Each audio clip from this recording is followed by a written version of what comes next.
Olá, meus irmãos. Como sempre, é uma dádiva poder entrar na sua casa por meio das redes sociais, por meio do nosso canal e compartilhar uma pequena porção da Sagrada Escritura. Eu me sinto como um semeador com o cesto cheio de sementes que sai pelos campos espalhando a gloriosa palavra do Senhor. E os meus votos e a minha prece é que essa palavra caia no seu coração e frutifique em 10, 100, 1000, 10.000 e milhares. Nossa devocional de hoje será feita na segunda carta das igrejas ou endereçadas às igrejas do Apocalipse. Nós já vimos na devocional anterior a situação da igreja em Éfeso, a mensagem de Jesus para essa igreja, a exortação dada pelo Espírito e a promessa final àqueles que se arrependerem. A mesma estrutura será vista na segunda, na terceira e nas demais cartas. Nesta segunda carta, nossa meditação está lá ainda no livro de Apocalipse, no capítulo de número 2, dos versículos de número 8 até o versículo de número 11. Está escrito assim: Ao anjo da igreja em Esmirna, escreve: Essas coisas diz o primeiro e o último, que esteve morto e tornou a viver.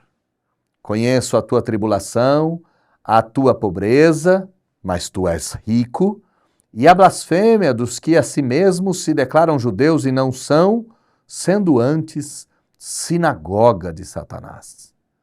Não temas as coisas que tens de sofrer. Eis que o diabo está para lançar em prisão alguns dentre vós, para ser postos à prova, e tereis tribulação de 10 dias. Sê fiel até a morte, e te darei a coroa da vida. Quem tem ouvidos, ouça o que o Espírito diz às igrejas. O vencedor, de modo nenhum, sofrerá dano da segunda morte. Mais uma vez, a carta é endereçada ao anjo. A carta é endereçada ao pastor, que tem a função de enviar a mensagem, como também de proteger o rebanho. Esse pastor recebe a mensagem do sumo pastor, e aqui no versículo de número 8, Jesus, o sumo pastor, se apresenta como sendo o primeiro e o último, aquele que esteve morto, mas ressuscitou. O Senhor Jesus é este, o Alfa e o Ômega, o início e o fim. Aquele que se despiu da sua glória para morrer a nossa morte, nos deixando a sua gloriosa vida. É este mesmo Jesus que fala com João por meio do seu Espírito. E o que este Jesus tem a dizer a esta igreja localizada lá em Esmirna? O Senhor Jesus diz: Conheço a tua tribulação, a tua pobreza e a blasfêmia dos que a si mesmos se declaram judeus e não são, e que antes são sinagoga de Satanás. O que o Senhor está dizendo? Eu conheço o seu sofrimento. Esta igreja era uma igreja marcada pelo sofrimento. E não só pelo estado de sofrimento, mas pela capacidade de suportar o sofrimento sem esmorecer e sem abandonar a fé. Irmãos, nós não podemos nos esquecer que o sofrimento faz parte do pacote da fé cristã. A fé cristã envolve cruz, martírio, chagas, açoites e coisas assim. O apóstolo Paulo nos diz que uma pequena porção do sofrimento de Cristo fora destinada a ele. Ele mesmo, o apóstolo Paulo, trouxe nas costas, no corpo, as chagas de Cristo. Cada um de nós haverá de suportar sofrimentos, tribulações, angústias e perseguições. Perseguições vindas até mesmo daqueles que se afirmam cristãos e não são. Aqui o texto diz: vocês têm recebido a blasfêmia daqueles que se declaram judeus e não são, irmãos, mais uma vez eu tenho que lhe dizer, faz parte do pacote tudo isso. E se levantarem contra você, preste atenção na carta enviada à igreja de Esmirna, se dizem, mas não são. Qual é a crítica que o Senhor Jesus tem a essa igreja? Esta é a única igreja em que o Senhor Jesus não vai fazer nenhuma crítica e vai fazer uma série de elogios.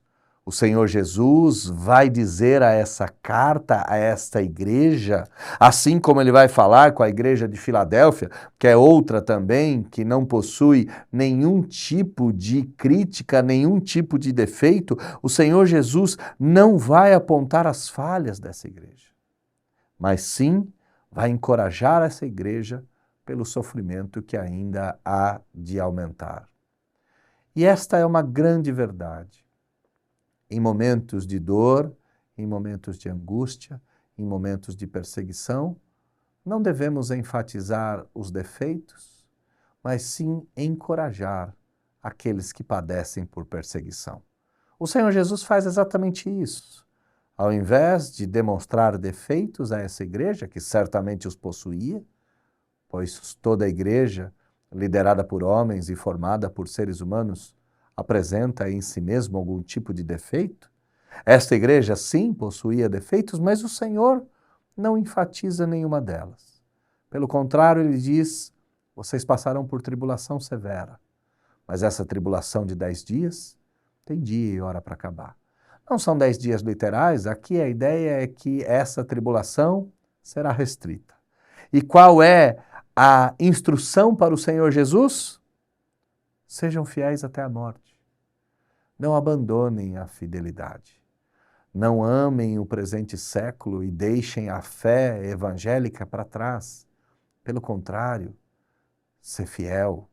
O que se requer dos dispenseiros de Deus, disse o apóstolo Paulo lá na sua carta aos Coríntios, é que eles sejam encontrados fiéis. Fiel é o adjetivo mais genuíno do cristão.